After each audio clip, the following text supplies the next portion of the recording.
How are y'all doing this Halloween? Good? Y'all scared yet? You're gonna be. If that monster thing back there doesn't do it, they will. I promise.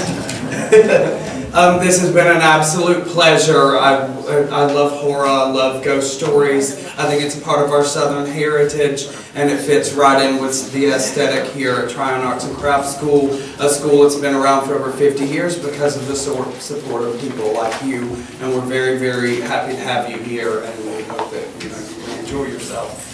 It's been a pleasure to work with Kathy, she disappeared, and Diana and Megan, and just everybody. It's been wonderful. So I said that I was going to announce the top 8 just so that they get, recognition, because honestly, they were fantastic, and they really were the top 8 stories. So I can only imagine the difficulty that the preliminary judges had, and especially Jack, choosing these. The finalists were The Bargain by Vicki Lane from North Carolina, Behind the Scenes in a Small Town Halloween House by M.K. Bagwell, North Carolina. Is he here tonight? No? He said he would be here. Maybe he is hiding somewhere. A Breach in the Night by Steve Wong, South Carolina. The Darkness by Katie Damian from North Carolina. The Drench by Nicole Olsdahl. 4th of July by Adrian Hansel from Maryland. That one was a great one too. Let's Play by Joy Ping from Texas, and Rusted Nails, also excellent, by Susan McNabb from Arizona. So as you can see, they were all across the boards. We had them from Washington, we had them from everywhere. So anyway, we're very, very, fortunate to have that. At this time, I would like to let y'all talk a little bit with a celebrity we have with us. We're very fortunate to have him. Jack Shoulder, would you come up here for a moment? Round of applause, please. He directed Nightmare on Elm Street Part 2. Hi. Well, this is not my first trip to Tryon, but it's my first trip to here. I'm really looking forward to having a look around. Some great stuff here. I wasn't quite sure what to expect with the stories that I would have to read. I prefer to do as little as possible, so I said just whittle them down so I don't have to read 20 stories. So I got them down to 8, and they were really good. I was kind of somewhere between pleasantly surprised and slightly blown away by some of these. The first one, the grand prize winner, I just thought, you could publish this thing anywhere. It just felt like a story that had been around for 100 years and told by an expert storyteller. And all of the others were good. It was a really strong group of stories. I understand who's the fortune teller here? So she's back there. Well, I'm also a fortune teller. I can look into the future about 45 minutes. And I can tell you that you're going to have a very good time for the next 45 minutes. After that, I take no responsibility. Thank you, Jack. He was a professor of mine at Western Carolina University, some of the greatest memories and learning experience I've ever had in my entire life, and I thank him for that, and that was one of the reasons I went there. All right, well, y'all sit back and enjoy. Do you have a cell phone on you? Please silence it or turn it off. This is a performance, so please be quiet and respectful to the storytellers that are going to be giving you all their energy. We have several known local actors. We have Miles Rice with us tonight. We have Martha Hogan Boom. We have Nikinji A. Sampson, and the very local and very known Michelle Fleming, who we love. So thank y'all very much for coming, and we're going to get started with The Ghost of 3P Creek by Robert Orr, Heritage Award winner.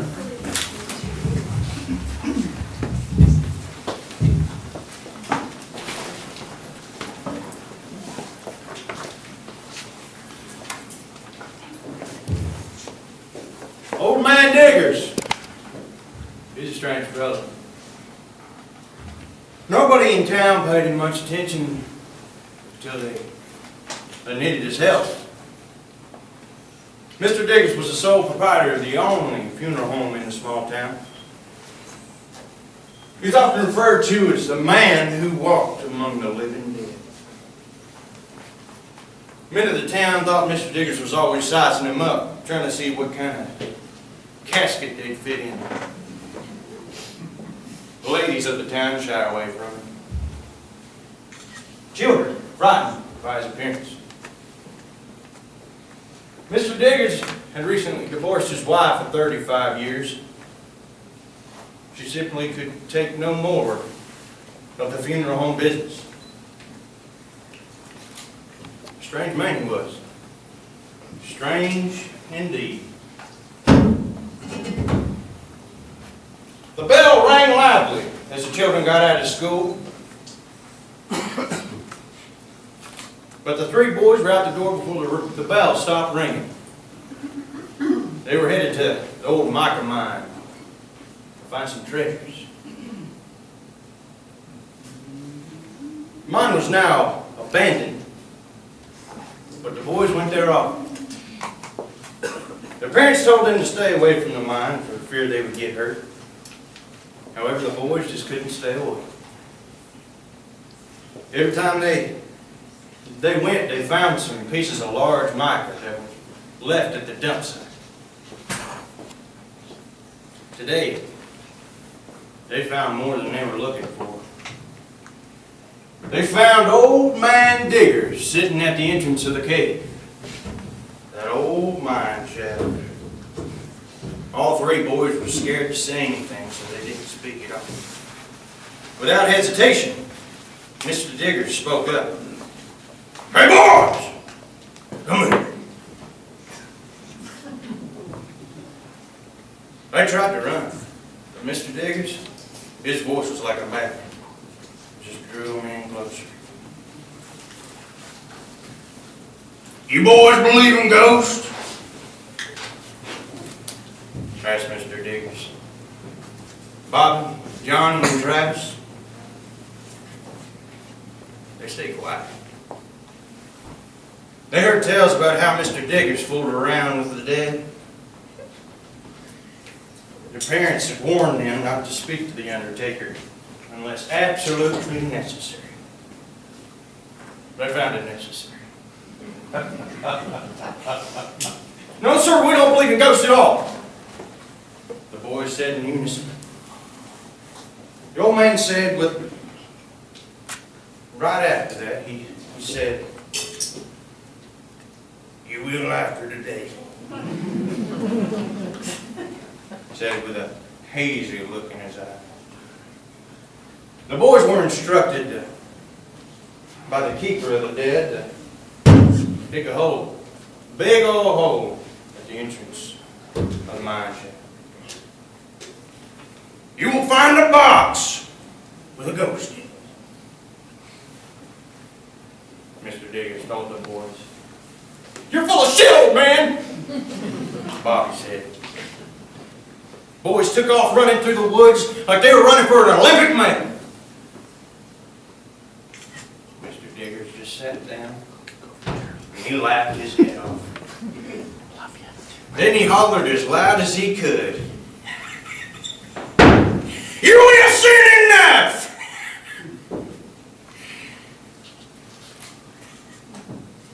Almost a week went by before the cousins went back to the mica mine. Each one of them borrowed a shovel and a pick from their dads. When they got to the mine shaft, the sky grew dark, and you could hear the wind blow across the woods.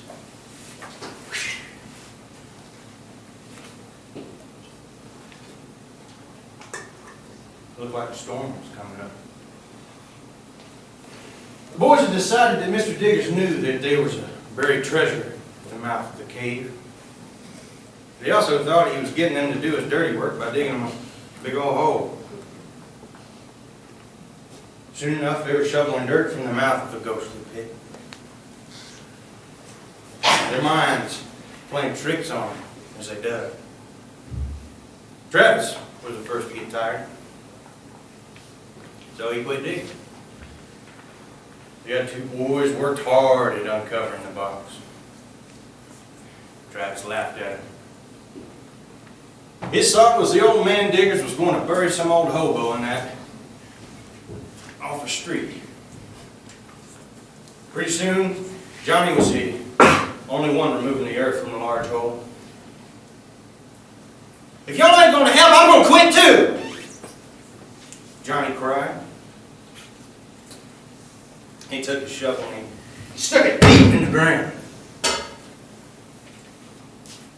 It hit something solid, making a weird sound as it came to a rest. All three boys got real excited. They knew they had hit pay dirt. Sure enough, they had found a fairly large box, freshly dug grave. Each of the boys had their own visions of what was inside the box. Travis thought it was full of gold coins. Bobby and Johnny thought it was full of rubies and diamonds. All the boys worked hard to get the box out of the opening in the ground. It's about the size of a good hope chest, perhaps a pirate's buried treasure. The lid was nailed shut. Bobby pulled the last nail out of it, but all three boys joined in opening the treasure. There was no gold in the box. There were no rubies or diamonds to be found. The box contained a pillow with satin around it. There, right in the middle of the box, was old man Digger's head. His eyes were shut tight. And like a flash of lightning, Mr. Digger's eyes flew open, and with a holler, he screamed, "Boo! Not evil living ghost!"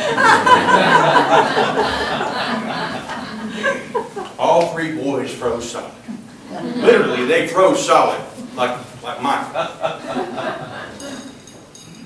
And legend says, if you ever go try and find this Mike of mine, you can still find the three boys guarding the entrance to Mr. Digger's treasure. There, all three, there's three little small streams lead away from the statues. They all join together to make what is known as 3P Creek. Yes, indeed. Mr. Diggers, the sole proprietor of the only funeral home in that town, had scared the eternal pee out of them three boys. Now,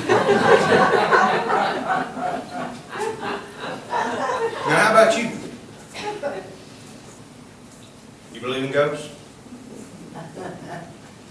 You will if you ever meet old man Diggers. He often wakes people up in the middle of the night to go to the bathroom.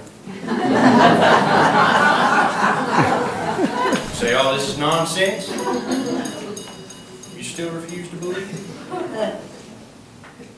What's that behind you?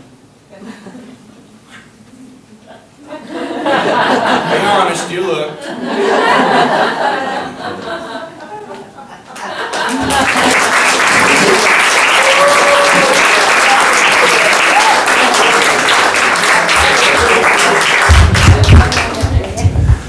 A Breach in the Night by Steve Wong.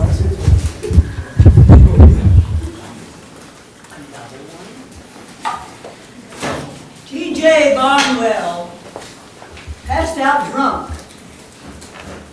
The day, the night, that his common-law wife gave him a sixth child. Little baby girl. She was never given a proper name. And his wife died in the process. She died as she had lived, hungry, in pain, desperate and afraid. With 5 children already in the house, which was just really a lean-to, a one-room shack, with no electricity or indoor plumbing. She was hardly alone.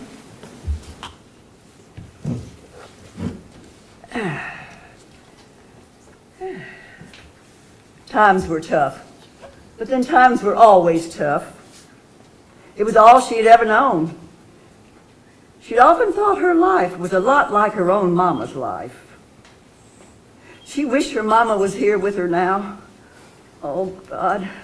But that was very unlikely, because the last time she saw her mama, she was told for her own good to never come back. You know, Daddy'd been a lot like TJ, and in some ways worse. And up until the labor pains completely overtook her, Ruby Ellen had been scrounging around trying to put food in the children's bellies and clothes on their unwashed bodies. Thank God for blackberries free for the picking. And you don't need to wear many clothes in the hot weather. Nature was going to take its course no matter what she needed to do. And she soon shifted all her attention to the process of pushing another helpless baby out into her dirty little world. To even think TJ might be sober and awake enough to help her, something that never crossed her mind. By the grace or the wrath of God, the oldest child, Alice, was a girl of 11.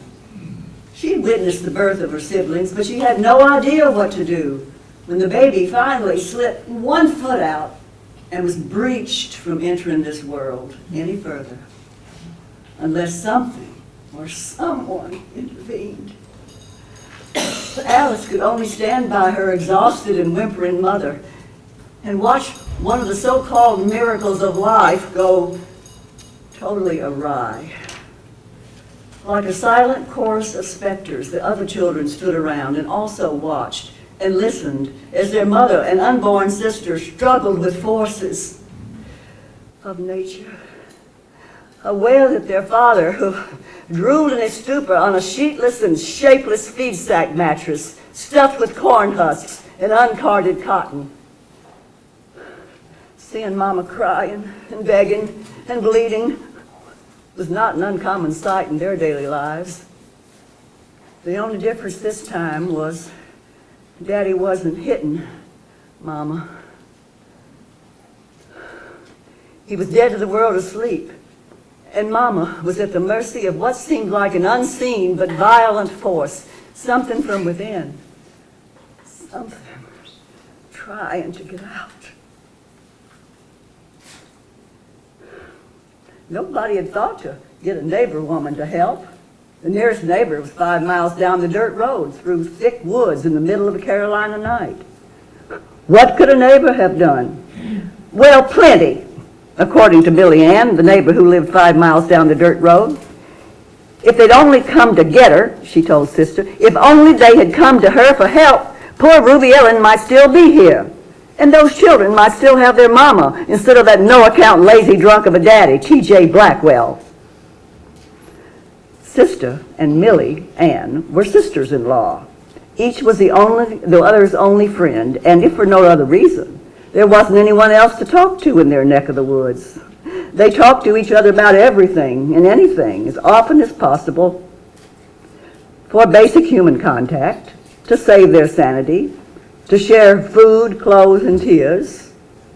Well, misery loves company, they say. Those poor children, Sister said, shaking her head. Her too thin face and lanky brown hair made her look much older than 24. Those poor children. I know Ruby Ellen had a rough time, and so do those children. I told her over and over she needed to kick TJ out or just take those children and leave. But she never thought she could get away from TJ. She said he would always find her, and when it did, it was always worse. Both Sister and Millie Ann could personally relate to Ruby Ellen's marital hell. They were thankful that their men, Billy and Bob, identical twin brothers, did not hit them nearly as often as TJ hit Ruby Ellen, never as hard or as damaging. Wife beaten in the remote mountains of North Carolina could be bad, real bad. or maybe comparatively not so bad. They say you've got to be grateful for something or life ain't worth living, and both Sister and Millie Ann needed to live, if for no other reason than to rear the 10 children they shared between themselves and their husbands, who shared everything, even their common-law wives. It was hard to tell Billy and Bob apart, even for their wives and their children. Sometimes the things Billy Bob expected of their wives could get real strange and confusing. And sometimes Billy Bob played dirty little tricks on their wives. Well, I hope to the good Lord that T.J. Blackwell pays for the way he treated Ruby Ellen, Millie Ann said. Burning in hell would be too good for that son of a bitch. Bad enough. He never worked a day in his life, but the way he beats Ruby Ellen and those children, he treats them worse than a stray dog. I feel sorry for those children. What will they do now that their mama is gone and there's no one there to protect them? Especially them girls. I don't know, replied Sister. I just don't know. I think we ought to go over there and see what needs to be done. Oh, Sister, I don't know if I can do that, pleaded Millie Ann. Seeing those children, T.J. and Ruby Ellen dead, well, it's more than I think I can take in. Besides, there's no telling what shape T.J. will be in, and he scares me. Well, he scares me too, said Sister, but it's the Christian thing to do. Now, with regularity, Sister's natural assertiveness was met with Billy Bob's backhand across her face. Oftentimes, her strength of character was much needed, but it was never appreciated. So she said, if we don't, who will? Who will make sure that new baby is fed? Who will take care of Ruby Ellen's body? Who will take care of those children? Who will protect those children? We got to go, Millie Ann. We just got to.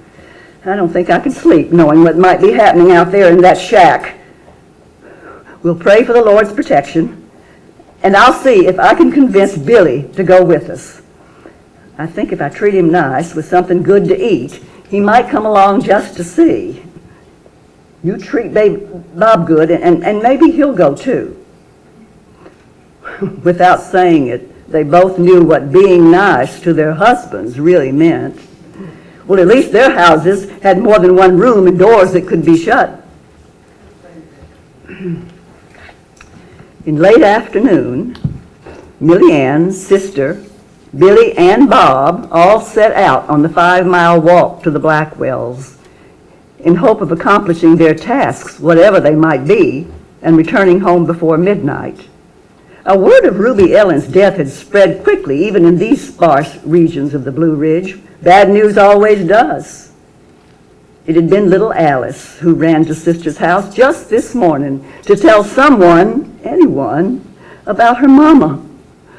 Poor child said, my mama's dead. We have a baby. It's crying, and Daddy's drunk out of his mind, and the children are all starving, and I don't know what to do. The sister gave her some peaches and leftover biscuits, and then Alice reluctantly ran home. That poor child, Sister said to herself, over and over again, and in the back of her mind, she knew she would have to go over there. It was the Christian thing to do.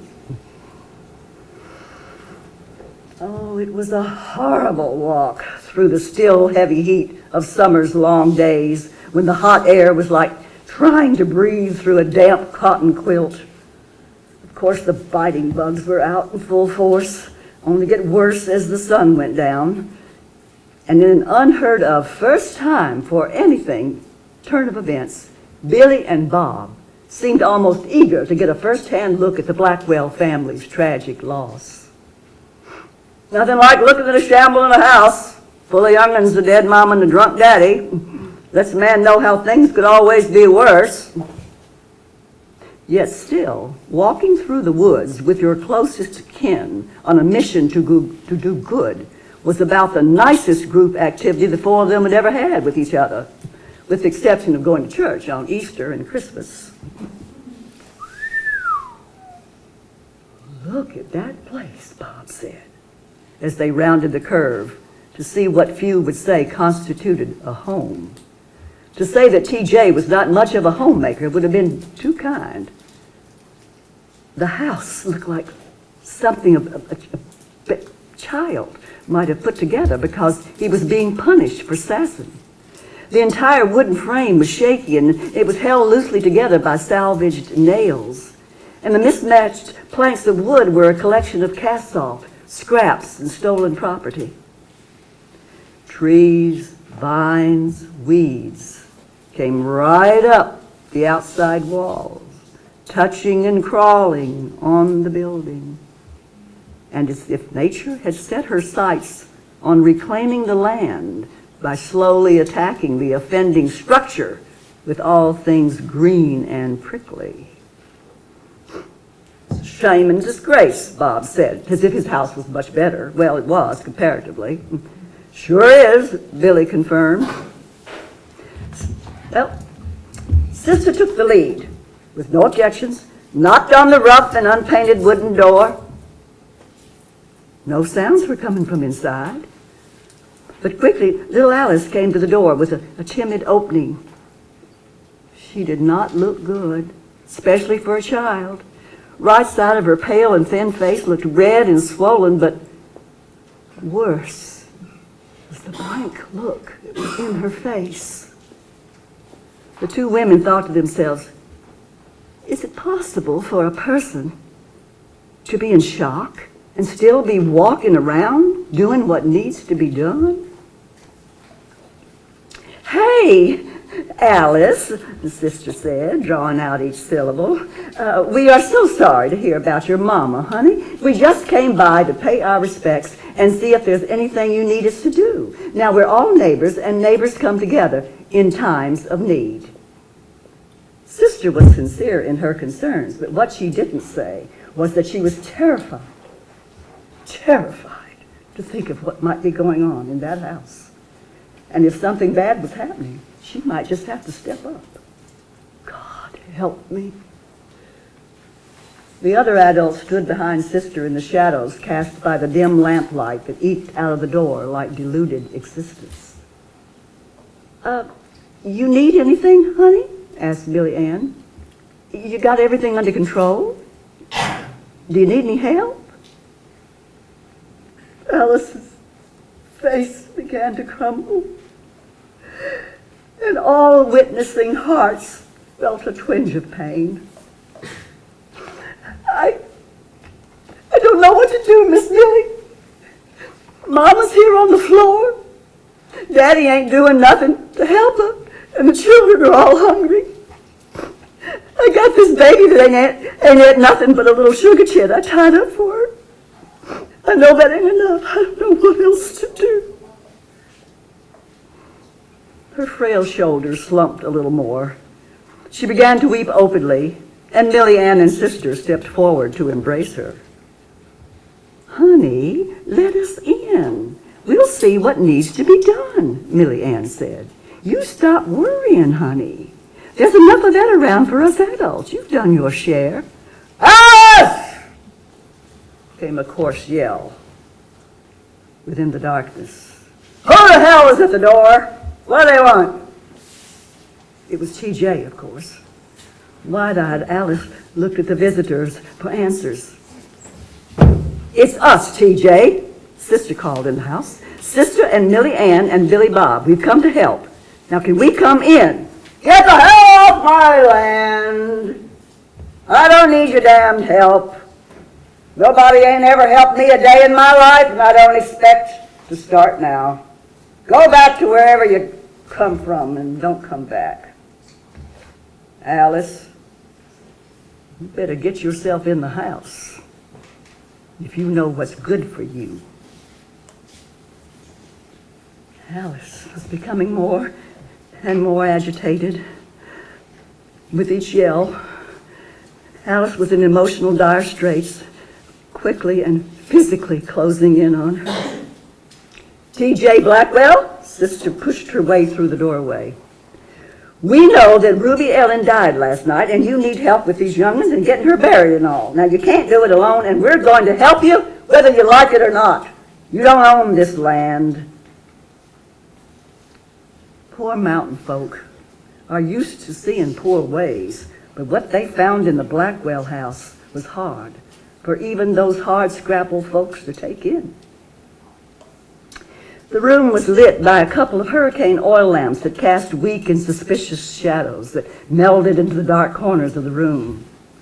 T.J. was sitting in the only chair, holding a nearly empty bottle of store-bought liquor and wearing overalls but no shirt. He was barefoot, oily with grime, and Ruby Ellen was lying on the floor. Her dull eyes were open, her legs spread wide, and the blood driving all around her stiff body. Several big blowflies buzzed about her head, some crawling in the corners of her mouth and the eyes, and others crawled on her legs, eating at the dried blood. The children sat together, huddled on the floor, not saying a word, trying not to look up. But when they did, their eyes told a story that no one ever wanted to hear. The second oldest girl, who was barely 10, was holding the newborn baby. It was wrapped in rags and was strangely quiet for a newborn, and their clothes were not much more than filthy casts off. They'd not bathed in God knows how long. They were obviously starved, eyes with deep dark circles and sunken cheeks. Empty feed sacks hung over the window to keep the bugs and the night out. But the bugs and the night invaded the room at will. Closer to the door was a small pile of what looked like to be some gnawed-on corn cobs and peach pits. There was no sign of the biscuits that Sister had given Alice that morning. And closer still to the door was a rusty bucket, acting as a chamber pot, stinking to high heaven. "Oh, my God," Millie Ann whispered as she looked about. "Oh, my God." Billy Bob wasn't saying anything, but Millie Ann and Sister could tell that they, too, were taken aback by the abject squalor. "I told you, get out of my goddamn house!" T.J. spat from his chair. "You ain't got no right to be here. Get out before I get my gun." "You ain't got no gun, T.J., Billy said. "You barely got a pot to piss in. Everyone knows you ain't got nothing but a whole lot of starving kids and a dead wife. Now you ain't fit for nothing." For the first time in a very long time, Sister felt a little pride in her husband, but she knew better than to say so. "You go to hell," T.J. shouted back. "Y'all go to hell! I'll take care of my own business. Now get out!" Without saying so, the four visitors knew that Sister was the most likely person among them to talk some sense into T.J. "T.J., you can't let this go on no more. Now, those poor children are starving, and Ruby Ellen's body needs to be put in the ground. She can't be laying like that in the heat. You ain't in no shape to be any good to anyone, so let us help. Let us take the children back to our place. Let us feed them and wash them up and give you a few days to pull yourself together. Billy Bob will come back and help you with Ruby Ellen's body. We'll bury her wherever you like. Let us help you." "No," he says. "That bitch can lay there and rot for all I care." It was a demonic hatred in his voice. It was unsteady, and his eyes stared into the darkness. "If they're so damned hungry, they can go out and find food for themselves like I did. My daddy never fed me. I'm still here." "T.J.," Millie Ann pleaded, "you've got a newborn baby here. It can't feed itself. Someone has to take care of it, like your mama took care of you. You know that. At least let us take the baby and get some food in it." TJ's memories of his mama were not good.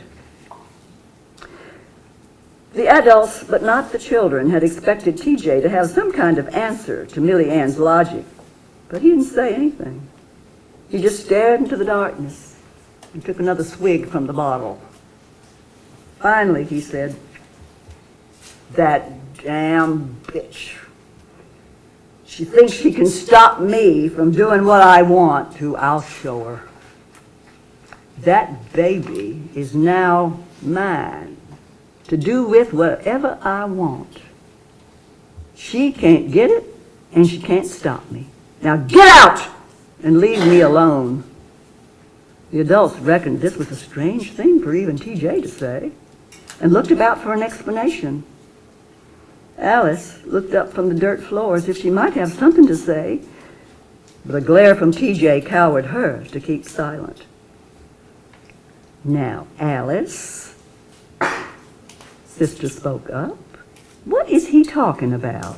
Ruby Ellen is dead. She can't take this baby. TJ, have you completely lost your mind?" Alice looked as if she might speak, but TJ stood up and she cringed. Billy and Bob both advanced, putting themselves between TJ and the girl, letting the man know he would not be hitting her anytime soon. "What is it, Alice? What's going on here?" Sister asked. "You tell him," TJ said. "You tell him what your bitch mama said. But it ain't true. She's dead. There's not a damn thing she can do about it. Not a damn thing. Go ahead. I don't give a goddamn." Alice began. "Well, before Mama died, she said she would never let Daddy have that baby, that she would take the baby, that she would come back and take it. Daddy's dead. She ain't coming back," TJ said to himself. "Well, when did she say that?" Millie asked. "Right after the baby finally came out.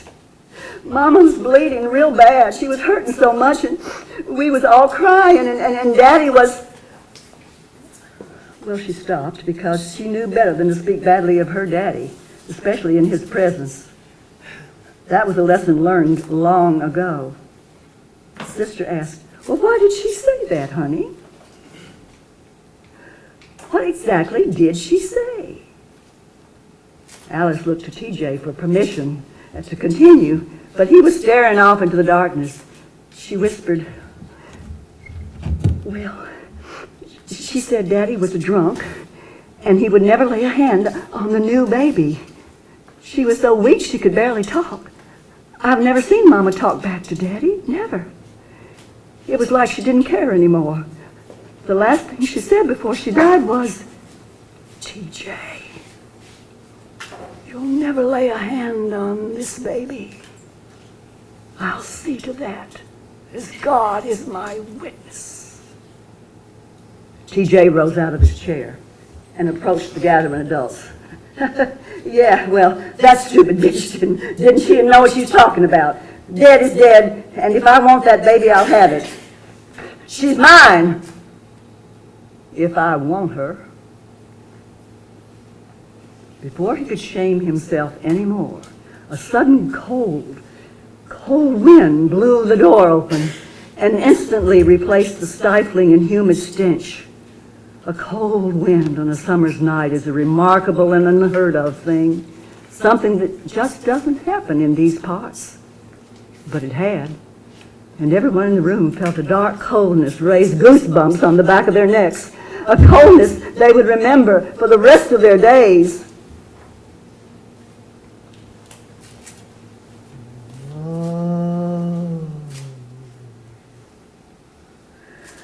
No!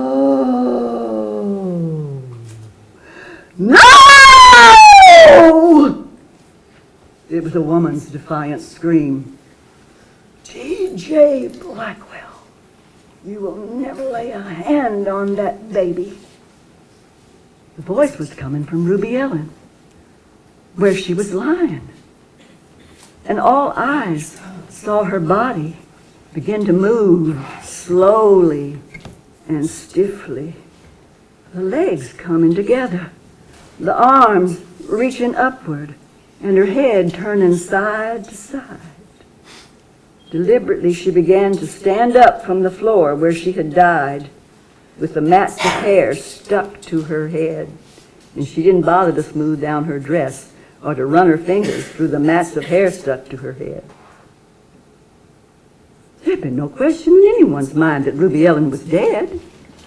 They'd all seen her wide-eyed fixed eyes and twisted limbs, pale as the moon because all of her blood was pooled in the dirt floor. But there she stood. Ruby Ellen, Sister addressed her. Ruby Ellen, are you okay?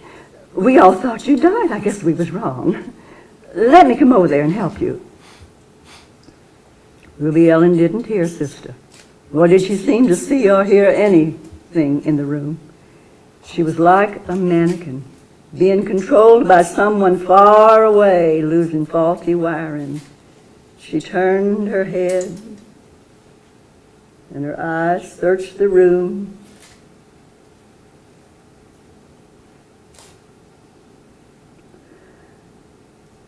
Her arms reached forward, and she began to amble towards TJ. You get away from me, you dead bitch! He backed up as he advanced. His drunkenness had evaporated, replaced by terror. You're dead. You got no business here. Get away, I say, get away! His back was up against the wall, but Ruby Ellen didn't stop. She walked right past PJ to the daughter who was holding the baby that had killed her. There was only about half a dozen steps between Ruby Ellen and the baby, but she walked them with single-minded intent. And as she passed her husband, she said, T.J. Blackwell, you will never put your hand to this baby. Her voice was hoarse, as if her throat was parched, and her milky eyes unfocused, but aimed at the gently moving baby. Stunned and confused, none of the children moved, not even the girl who was holding the baby, not even when Ruby Ellen was standing right in front of her. Then ever so gently, Ruby Ellen, cold, dead hand, reached out and tenderly cupped the head of the newborn baby, and the world went silent. Seeing life, leaving an innocent child, not yet a day old, changed the course and outlook of everyone in the room except TJ. So the baby stopped moving as if she had gone to sleep peacefully. Sister and Millie began to cry, as did some of the children, and Billy Bob, though shaken to their core, stepped forward to offer some protective presence to their wives and the helpless children. TJ shook in the darkness, his arms wrapped around himself as if trying to hold his body together.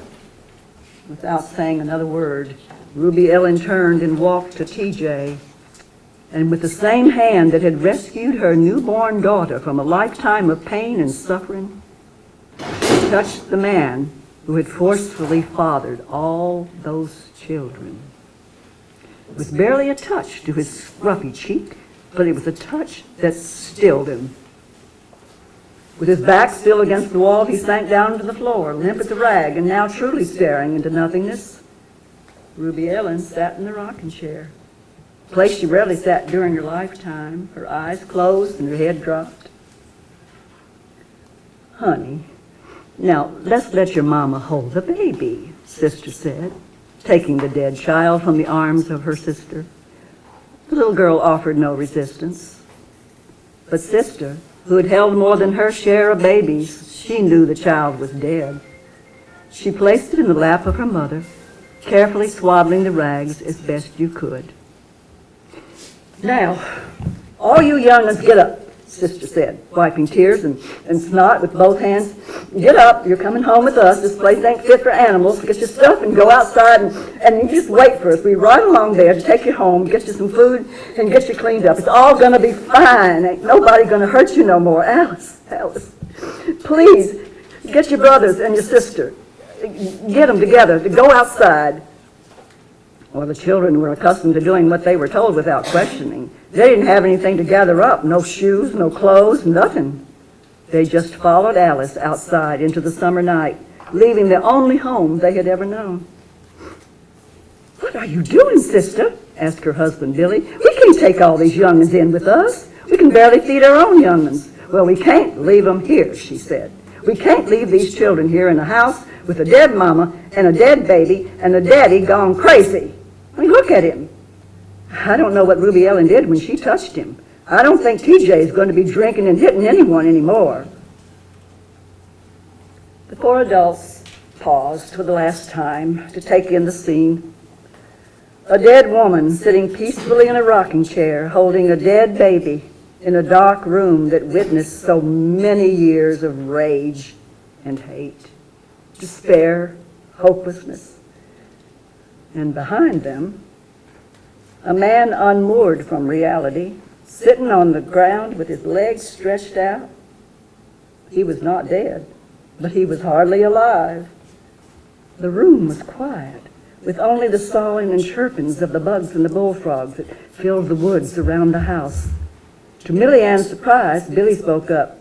Well, we'll take care of them somehow, Bob. You take half, we'll take half, and tomorrow we'll come back here and bury Ruby Allen and that baby." "We need to give her a Christian burial," Millie Ann added. "That poor woman deserves a Christian burial. And that baby, too." "Well, we'll knock together a coffin, Bob," Billy said. "We've got extra wood. We'll bury them right outside here."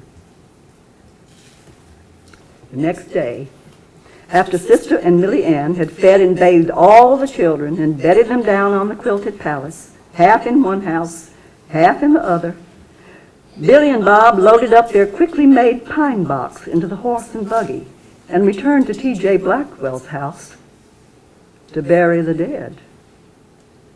They placed both the mama and the baby in the same coffin. In a nearby sunny clearing in the woods, the two men dug a shallow grave, lowered the mother and the child into the ground. They marked it with a simple, rugged cross. Sister and Millie had sent a bunch of wildflowers, but they'd already wilted when they were placed on the mound of bare clay. T.J. Blackwell? Nowhere to be found.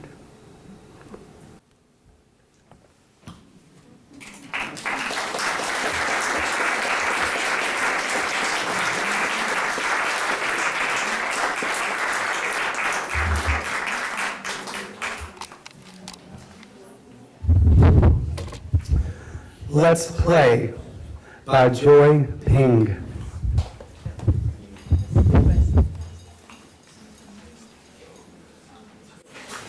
Babysitting isn't your idea of a nice summer job. You need the money. Your parents are already putting half of your tuition, so you're responsible for the rest, plus the gas in your car. You've been working extra shifts at a grocery store, but the wage just isn't enough. Then your mom reaches out through her network of contacts and finds you a job babysitting for Miss Wendy Clark, a single mom raising her young daughter across town. Their house isn't very far away, about 20 minutes in light traffic. There's also the added bonus of flexible hours.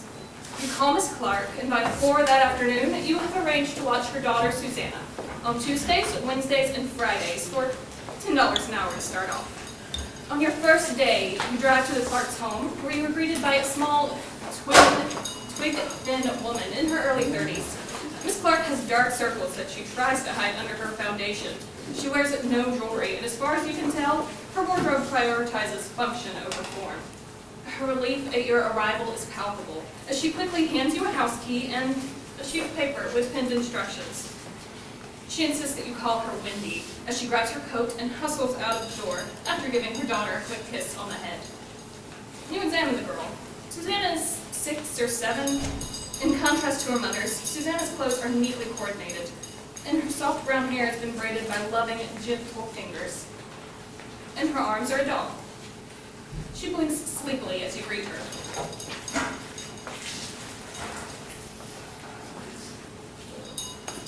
Wendy's instructions are simple. Susanna's already eaten breakfast, so all you have to do is make some snacks and watch her until lunch. Wendy has prepared a lunch for both of you. She's even consulted with your mother to find out that you prefer peanut butter sandwiches with raspberry jam instead of blueberry. After lunch, play with Susanna some more until Wendy comes back home at 3. Easy enough, even for a new sitter like yourself. You cut some bananas and strawberries, saving half for later. Susanna, do you want some fruit? These strawberries look really yummy. When no reply comes, you set the bowl aside. Susanna is nowhere to be found. Congrats, you've managed to lose a child on your first day in 5 minutes. You can breathe again when you see Susanna on the rug in the living room, playing with her doll. She runs a plastic brush through the golden hair until it gleams. You ask her again if she wants her snack. Betty doesn't like strawberries, she replies without looking at you, carefully combing through the golden strands. You can tell by now Susanna isn't the most sociable child. You sit down across from her and watch her for a bit. Is Betty the doll's name? Yeah. That's a pretty name. Uh-huh. The silence afterwards isn't as uncomfortable. Susanna seems to have warmed up to you after you mentioned Betty. Afterwards, when you call her for lunch, she comes shuffling into the kitchen moments later, Betty in tow. By your third day, Susanna greets you at the door, her doll in her arms. She trails after you and steals a peach slice when your back is turned. Betty likes peaches, she declares, offering the doll a bite and clearing a drop of juice off of its face. Wendy is delighted to see her daughter opening up to you, evident in her insistence on increasing your salary, which you appreciate but feel bad about taking more money. One day, you're stirring oatmeal in the kitchen when you notice Susanna's doll lying abandoned in the corner. Susanna sits several feet away with a plush pink bear, which is strange considering how you haven't seen her apart from her doll before. Susanna, you say, picking up the doll, don't you want to play with Betty today? Susanna doesn't even bother to look. Betty's not here today. Betty's right here. Susanna ignores you. You shrug and leave it. Children often get bored of toys. It's nothing new. The next morning, when you go see Susanna, she's hugging her doll to her chest. She picks lint out of the doll's hair and combs it until it shines gold again. Let's play, Susanna says, tugging on your shirt as you cut apples. You relent and spend the next hour serving tea and pastries to Princess Susanna and Queen Betty. Over the weeks, it becomes practically a ritual. At 9:20 a.m., 10 minutes before snack time, Susanna drags you from the kitchen to play. Whether it be tea time or drawing, she's inseparable from her doll the entire time. Before you know it, it's the Friday of your second to last week as a babysitter. You think you'll actually miss the Clarks. Despite your initial hesitation at taking the job, Wendy and Susanna have grown on you. You feel a lump in your throat when you have to break it to Susanna that next week will be your last before you head off to college. At first, Susanna blinks at you, not understanding the meaning of the words coming from your mouth. Then she refuses to believe and calls you a liar. When it becomes apparent that you will be leaving, she clutches her doll and cries. It looks accusingly over the crook of her elbow. Susanna doesn't stop crying, not even when Wendy comes back home and drops down beside her daughter in confusion and worry. You explain in a low voice so Susanna won't hear you over her cries. Wendy nods and motions towards the door, hugging her daughter close so you can leave quietly. You open the door and let it close behind you. When Tuesday rolls around, you feel a sense of dread as you force yourself into the car. You have always been notoriously bad at goodbyes. Plus, you don't want to see Susanna's tears again. In the shotgun seat, several peaches and a pack of hair ribbons rustles in their plastic bags. You welcome in hopes of reconciling with Susanna. As you pull onto the Clark Street, you notice Wendy's car parked out front. Strange, since she's normally leaving for work at this time. You park and jog up the steps, reaching for the doorbell until you see that the door is unlocked and slightly ajar. You nudge it open. No, Susanna isn't there to greet you. No surprise there. Hello, Miss Wendy? The front door's unlocked. Is everything all right? There's no response. You frown. You doubt that Wendy slept in. When Susanna hid in her mother's room during hide and seek, you saw at least 2 alarm clocks on the nightstand and another on the dresser. You set the peaches on the counter. Miss Wendy, Susanna? There's a soft clack from the living room. You go investigate. Susanna's toy set has been laid out on the coffee table. Susanna sits on the couch with her doll. Wendy is in the armchair across from her. Neither seem to notice your entrance. Miss Wendy! She doesn't respond. You crouch down in front of her.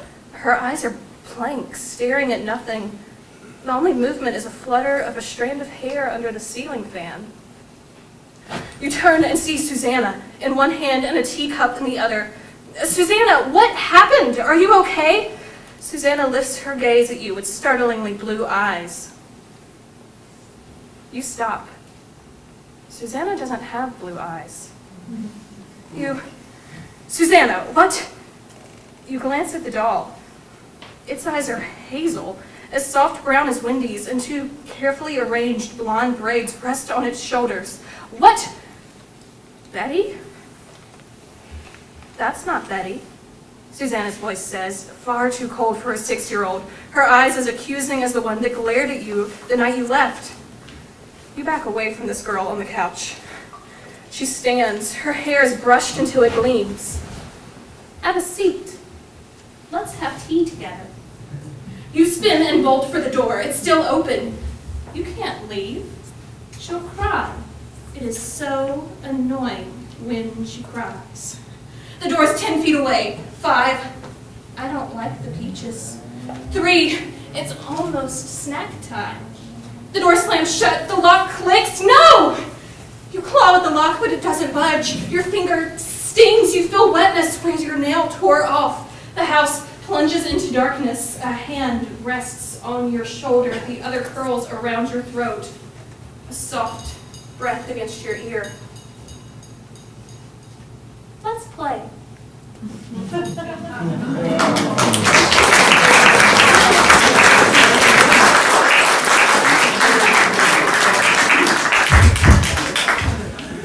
The Bargain by Vicki Lane.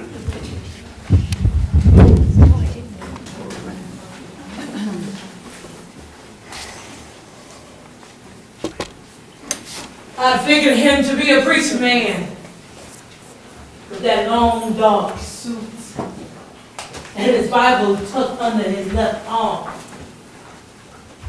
He come walking down our road where from I couldn't say. Nothing up there but some fields and an old wood and an old graveyard. I reckon he could have been visiting some kin buried up there. Folks do come that way to make a climb just to brush the gravestone clean or say a prayer for them ones that's gone. But it seemed quite queer. Didn't none of us see him pass by on his way up the road, nor hear a dog bark. Of course, we always at church most of the morning, but I then stayed home, saying she felt puny. A puny feeling or not, Inez pays mind to what goes on the road. I've been taking my Sunday ease, sitting on the side of the bank house where the dirt runs through our lane. The new black and tan hound I just traded for. The girl's name, Drum, was out there too, laying next to me. After last night hunt, I reckon the warm sun felt good to both of us. Old Drum was stretched on his side, sleeping deep, but twitching his leg like thought he was still a hunt. Down in his throat, he made a little yipping sound. I wondered if he was chasing, I wondered what it was he was chasing through his dreams. Leaning back against the old tree stump we used for busting stove wood, I sucked down deep breath of dry fall air, so crisp and clean, and it put me in the mind of biting into a good apple. Back in the house, I could hear the rattle of knives and forks in the dishpan, and Inez and Odessa singing close harmony on Anchored in Love Divine. Them two get right good when they're singing. I can hear the sight of an old carpenter bees buzzing around the house, and I can feel my eyelids getting heavier by the minute. I know that Mama been taking a rest. The only time in the week she'll let them hands be still and content and set right rock with picking it, her mending. Time was we took our Sunday rest together. Time was my eyes began to close and my head drift back far from the Sunday afternoon. Howdy there. The words spoke made my ears, and I jerked awake. The stranger had slipped right up on me, catching my mouth open and nodding, his fancy shoes stepping soft in the dust of the road. I blinked at him, bum fuzzled, and sleeping memory and Sunday dinner. He stood there with his old-fashioned suit, rocking back and forth on the heels, fancy still shining underneath the old dust from the road. The sun hit his little round glasses, dazzling my eyes. Kindly hit me ill-tempered the way he come upon me unawares, and the way he was looking down at me makes a man a little uneasy for a fellow to have advantage of him that way. I got to my feet, taking the time, and not yet giving back a howdy of my own, I riled me up some drum laying there, still sleeping, and chasing while the stranger had crept up on us like that, making both of us feel like a fool.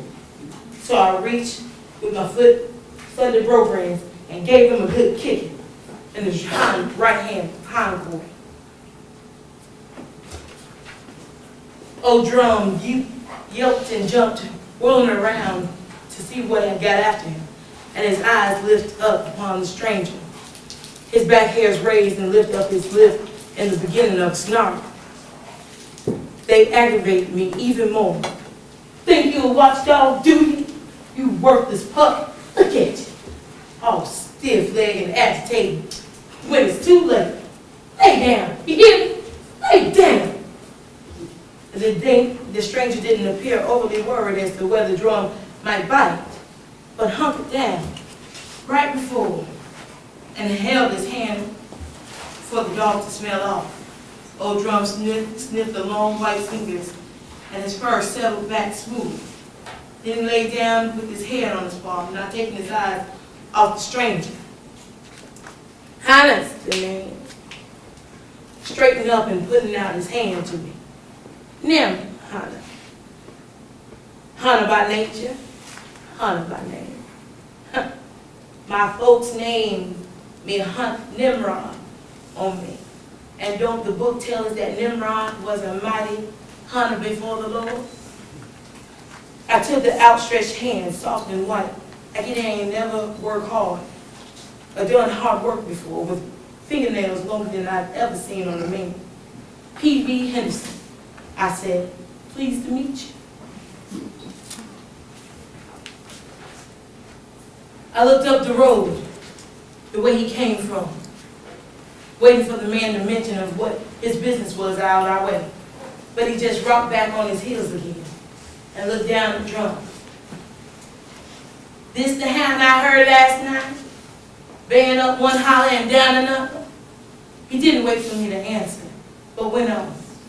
He's got a pretty voice on him. The sound woke me up as I lay there thinking of how I'd like to have a dog like that again. Yes, sir. I used to be a fool for hunting dogs. Sweet as music there is. A good hound with that deep bay like a church bell. I tell you, what friend? After hearing this dog of yours, I believe I'd like to buy him off. Well, it post me something to know what to say. On one hand, it didn't sit right somehow this fella just walking down the road and wanted to buy my dog. On the other hand, I couldn't help but wonder what kind of offer he might to make me. I cleared my throat and spit, using the time to consider. I was about to ask where it was he stayed last night that he heard the sound of the dogs, but it went right out of my head when he pulled a gold piece from his pocket and held it to catch the sunlight. $20 gold piece. But I'll trade you for your dog, Daddy. Same one that you just kicked and called worthless.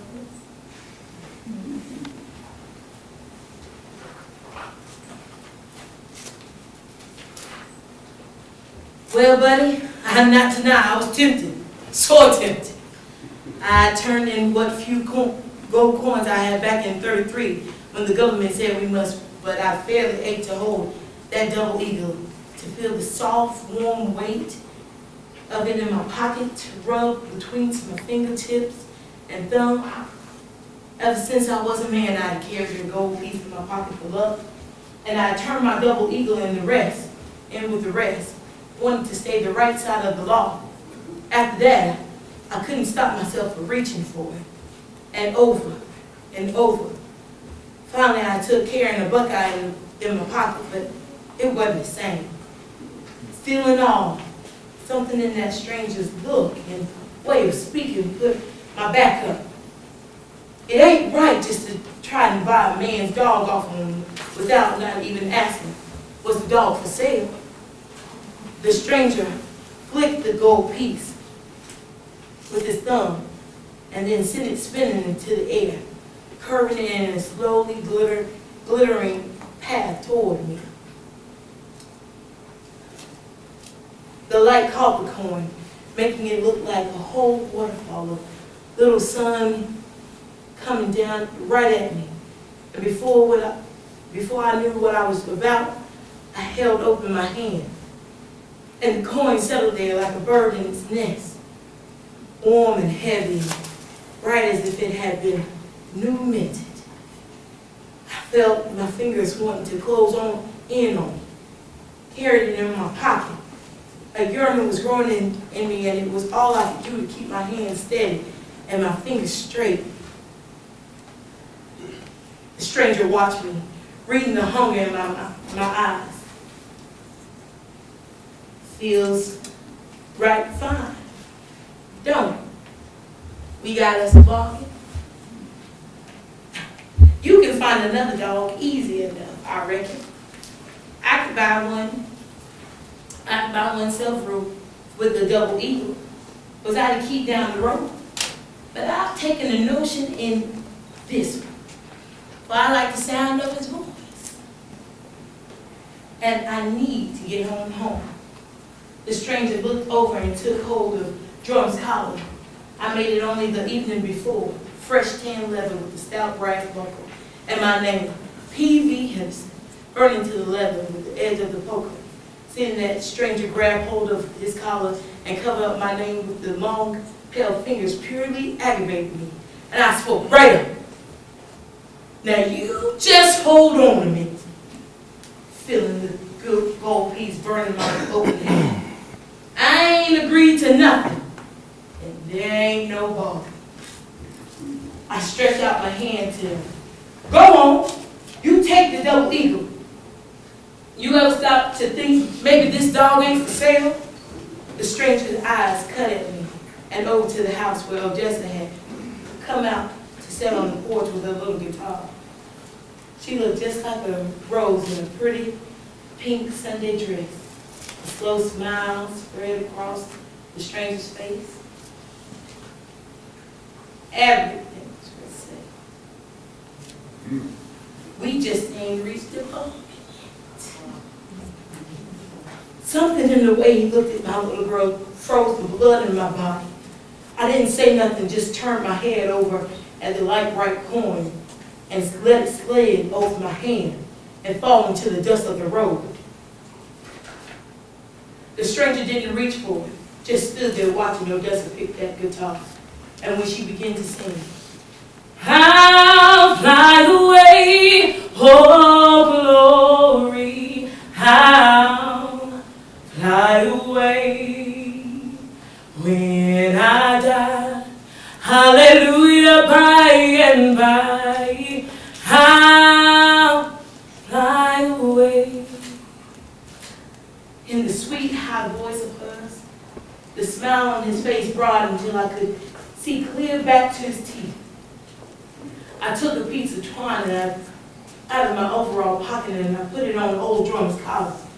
It was in the mind to get him out of the stranger's sight, and I didn't trust the fool dog to follow me. I got things to do. You best pick up your double eagle and get on home like you said you needed to. Evening, Phoebe, nodded his head.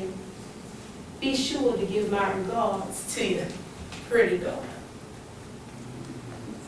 Once again, his words sent chills over me.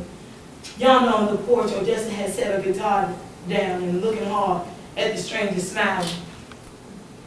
I didn't give him a good evening nor nail one more word, just a holler to Odessa, go inside! And see, didn't her mama need her.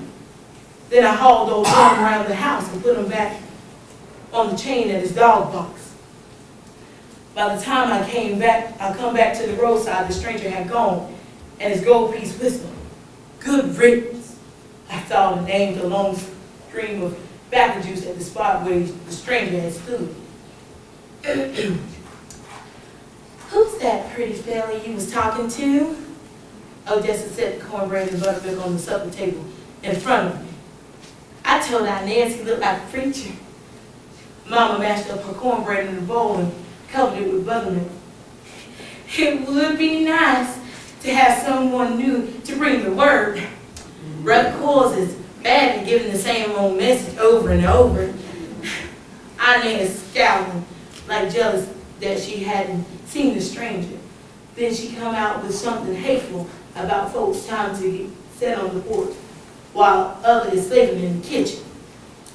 Odessa, who always had a sweet nature as they come, tapped Inez on her wrist and said, in the whittling way she has, now sissy, tell the truth and shame the devil. After we done up the dishes, you know you went and laid down. You said that you had a sick headache. Then Odessa turned her eyes on me, eyes like her mama's, blue as chicory flowers, and commenced to quiz me. What was the man? What was the preacher man? Was he a preacher? Where was he from? Where did he live? Is he coming back? And what was the name of that pretty man? All three women just watching it close as I filled my bowl with applesauce. They just staring like cats, watching a whole mouse hole, and at last I set my spoon down and said, he didn't act like no preacher, I told him. And all I know is he come down from the road, from the graveyard, and ain't got no idea where he lives. But I hope Nimrod Hunter ain't coming back. It was in the deep night when I was wakened by the sound of the dog on the chase. I lay there under the quilts thinking as how the baying sound a lot like old drum. And the longer I lay there, the more I began to believe that it was drum. And that either he had slipped his collar or the stranger man had come back and stole my dog. I got up quiet. The moon was near full, its light spilling in the window. The beds creaked as Mama turned over, but she didn't say nothing. Just directly, she was snoring again.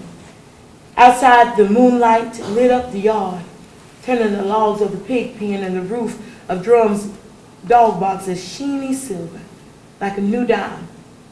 The silver lay on the links of Drum's chains, too, and it was pulled out to its full length to under a big old balsam where Bone, my last dog, had dug up a kind of nest. In the dark, I couldn't see for sure, but I thought I had made out the shape of a dog curled up in there. It was quite airish, and I only had on one pair of drawers, so I turned back to head toward my warm bed. As I set foot Back on the steps, the baying of the mountains commenced again, sounding much like old drum. That I knew I wouldn't sleep a lick until I made certain for sure that that drum was on his chain. So, cussing myself for all kinds of food, I went back, pick up the dog chain, give it a sharp tug, and it rattled over the hard packed dirt to me, snapping back like a whip. At the end, the shackle I used to hold the dog collar was just a dangling free. There wasn't no collar, and there wasn't no dog. All the night long, I lay awake, hearkening to full-throated sound of a hound on the mountain, chasing the trails, critters through the moony night. Come morning, and I had a closer look at the chain. I couldn't say for sure, maybe I hadn't closed the shackle tight, or if someone being them Hunter, had loosed it. Inez was busy at her sewing machine, and Mama in Odessa doing the milking. Once that I had fed the stock, I couldn't rest till I had gone up the road to see if I could find my dog. Howsoever he had come to loose after night run in the mountains, it could be he was curled up asleep somewhere yonder. I studied the road as I went, but there had come a little shower just before, light, and there weren't no tracks to speak of. At least there should have been, but the footprints strangers come down. Finally, at a spot where a big elm leaned over the road, I made out his tracks, but only going down. And near the edge of the road, I thought I might have saw paw prints. I whistled and called, "Drum!" like I'd been doing all along, but it wasn't no good. The road ended atop of Hogback Ridge at the old graveyard.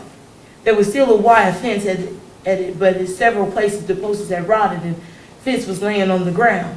Ever since the Worleys donated the piece of land near the church, the old graveyard ain't used. On Decoration Day, there's those that make the climb with swinging blades to keep the woods from taking back the ridge tops. And sometimes preachers come and we have a word of prayer. But for all of that, it's an awful, sad, and lonesome place. My mama's mama, who died before I was born, lays up there. But my other kin are down in the churchyard. I call again for Drum. Drum! Listening hard, thinking that maybe I hear him stirring about in the fallen leaves, but there was no sound, save the sigh of the wind through the pines and the hammering of one of them old woodpeckers. So I began to walk the line, following the fence and thinking that long as I'm up here, I might as well see if I could prop up the fallen places. At the far side of the graveyard, where the oldest headstone are, I called again, "Drum!"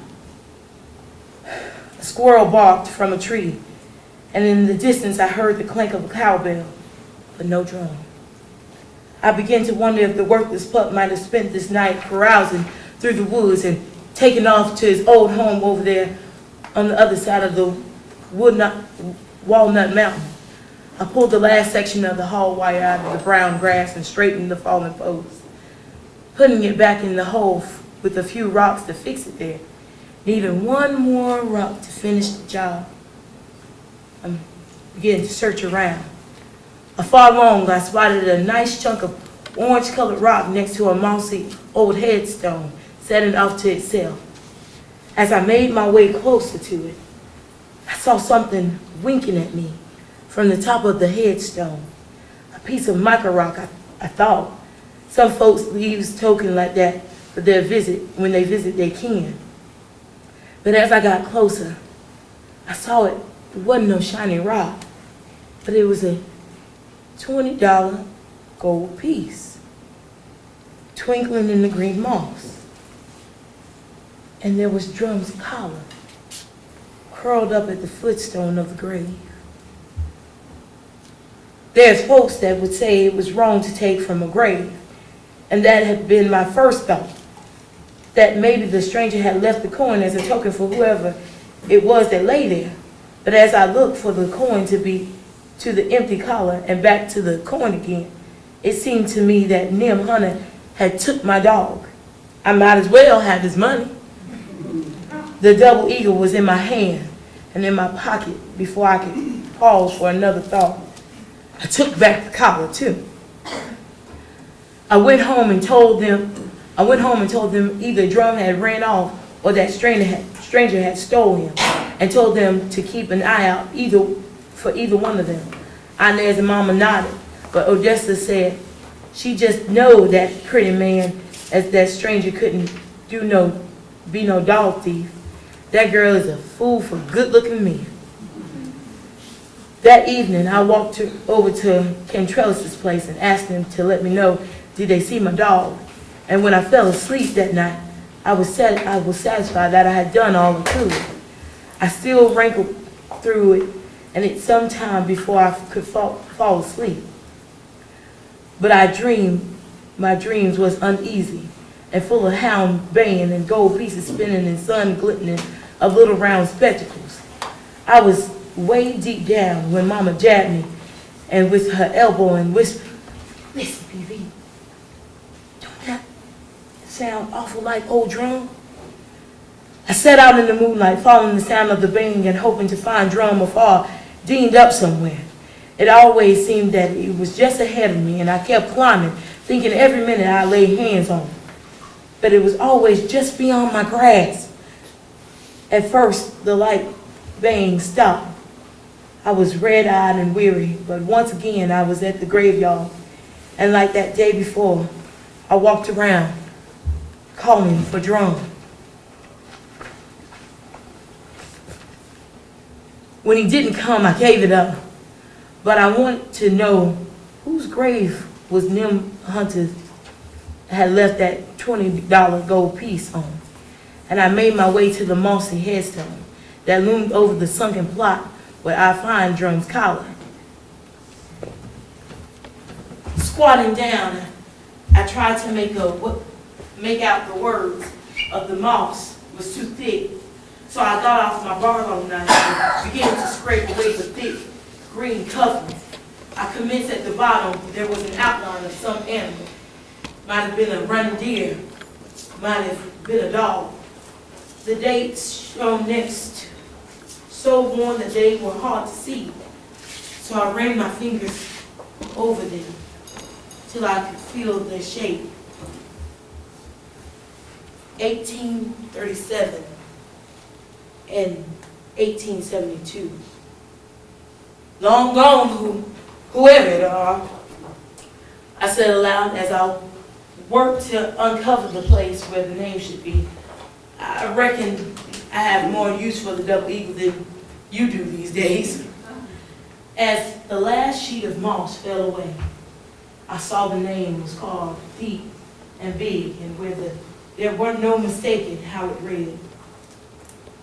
Nimrod Hunter. I jumped right up, catching my foot on the ground, sunk and throwing out my left hand to grab hold of the gravestone to catch myself. And there beneath my palm, I could feel smooth, warm, a second coin. Now, a man is bad to tell himself what he wants to hear. And in that moment, I told myself that it was likely the grave of Nimrod, Nim Hunter's great-great-granddad, and that his second coin had been there yesterday. And I just hadn't seen it because of the moss. I almost believed myself, too. Be this as it may, the second coin found its way to my other pocket, and I left the graveyard feeling the two coins tapping against my leg as I went. And I was sure that in the bargaining of old Drum, I had got the best of Nim Hunter. Somehow, I wasn't hungry when supper time came. But I sat there, Mama and girls, supping at a glass of buttermilk and listening to Odessa tell about who all she'd seen at the general store and what the news was in the county. It seems that the cotton mill was closing and John Avery was talking of pulling up stakes and heading off to Texas. Me and Mama shook our heads at as this, knowing that John was just trying to get away from the young school teachers he had been sparking. Odessa went on to say Violet had invited her to a visit, and Inez poked her lower lip out and slammed out to the kitchen to start washing dishes. Didn't none of us pay no mind. That's just Inez's way. And oh, Miss Griffin coming to buy lamp oil, and we was talking of this and that, and I mentioned about the stranger man, and asked did she know any hunters, and in these parts. She thought a minute, and then she said there had been a family that lived there up the road many a years ago. She said that her granny had used to talk of them, saying they'd been strange folk who kept themselves, and when the only son who had broken his mama's heart was rambling ways, he died. They'd all moved away. Out in the kitchen, Inez was banging pots and pans about till it sounded like a war, but Odessa poured herself another glass of milk and went on telling how Miss Griffith's granny had gone to the Hunter's boy funeral and how always talked about what a handsome corpse young Nimrod had made. And she said that the family thought so much of him that they laid him to rest with gold coins on his eyes. Did you ever hear of such a thing? All at once, those 2 gold coins in my pocket felt as cold as graves. And I made my mind to take them up the road the very next day and put them back where I found them. I still couldn't make out the whys and wherefores of the matter, but I sure of one thing, that what was to come of the double eagles weren't nothing but to bring me bad luck. I slept awful bad that night, between the moon shining in my face and the gold coins weighing on my mind. In my dreams, I still heard old drum, and in the midst of the baying of the hound, I seemed to hear Odessa picking a little guitar, singing a high, sweet, lonesome song. I'll fly away. It wasn't still sunup when I awakened, wore out with riding the nightmare through my sleep. The good smell of biscuits and bacon, brewing coffee were filling the house, and I could hear the women folk moving about in the kitchen. So I put on my shirt and my overalls, and feeling some shamefaced for oversleeping, slipped into the kitchen and sat down to the table. Inez made me a mug of coffee before me, slopping some into the table the way she always does. Her face was sourer than usual. Looks like it's all on me and Mama today. Here you sleeping late, and Miss Odessa went lit out for who knows what.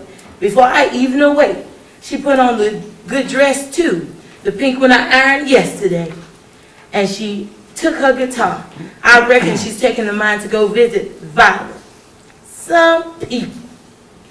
I didn't wait to hear no more, but I headed out to the door and up the road. Those gold pieces weighing heavier and heavier in my pocket. I climbed up the road so fast I could hardly catch my breath. And all I could think of as I was climbing was I had to give those double eagles back to Nimhana. From the gate of the graveyard, I see Odessa's guitar leaning against Nimhana's gravestone, just as shining in the morning sun. And her pink dress spread like the coverlet in the sunken grave. Seeing this purely knocked the breath out of my body. I fell swimming-headed. I felt to fall down. I had to bend over with my hands on my knees and wait for the pounding of my chest and the roaring in my ears to stop. A little breeze rattles the leaves, sending them as the slant of the graveyard, spinning and glittering in the sun, and the sight of them chills me through and through, with the gold coins in my pocket weighing heavier and heavier burns against my leg. I can't hardly go, but I must. My boots seem to stick to the ground, like as though I was wading through a deep mud toward the grave. Same as when I was following old drums band the other night. The grave stays just out of my reach. At last, though, I make my way to the dress, and the guitar are waiting for me. I pull the 2 coins out of my pocket and slam them down on the top of the scraped headstone. Then, brother, honey, I holler, there ain't no God in here. Give me back my girl. Give me back the girl. The words came back from the mountains all around. My girl, my girl. The guitar strings vibrated on. I turned in a slow circle, hoping to see some move in the woods. Oh, wow, knowing that I won't. The golden leaves are fluttering thick around me.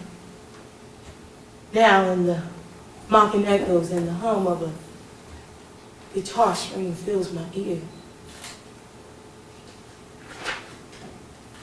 Snatching up the pink dress, I sniffed the scent of Blasso on the flowery perfume Odessa wears of Sunday. My face buried inside the crisp clothes,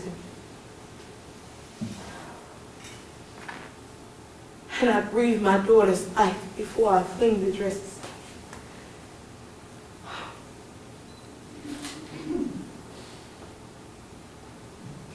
Then I fell to my knees and began to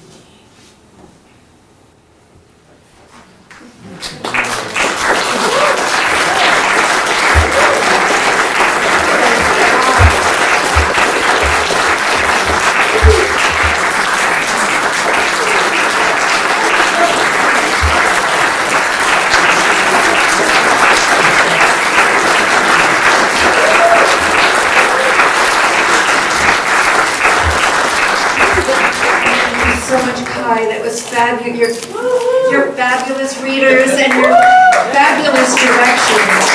Very, very much appreciated. As well as your inspiration for the whole story reading. Thank you. Love you.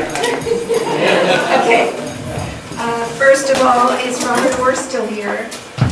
Yes. I'd like to award the Polk County Heritage Award to you, and a check for $25 with a certificate.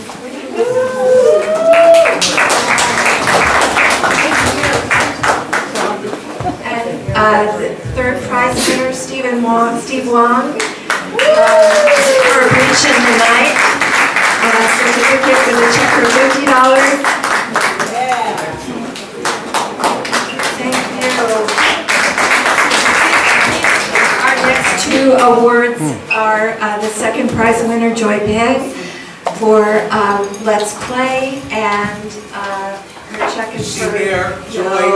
She's from Texas. She couldn't make it, a student from Texas. And then our first prize winner, unfortunately, got laryngitis. She was actually going to read her story tonight and be with us, but she's from Murphy, North Carolina. But she couldn't make it, and we're very appreciative for Nikki to stepping in at the last minute. Thank you. And that was a check for $200. I'll take it.